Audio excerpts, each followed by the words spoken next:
আজকে আমরা শুনবো শিয়াল পণ্ডিতের মজার ধাঁধা পর্ব 1।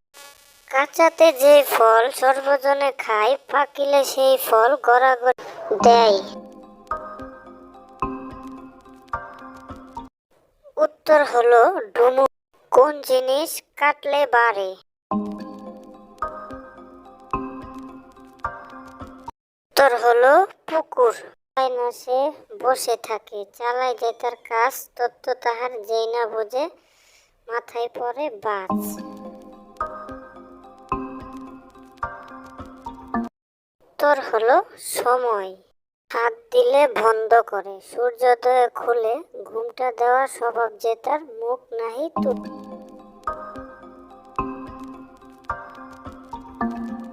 উত্তর হলো লজ্জাবতী লতা। পেট ভরে না তবু খায় সর্বপ্রাণী, প্রথম অক্ষর বাদ দিলে।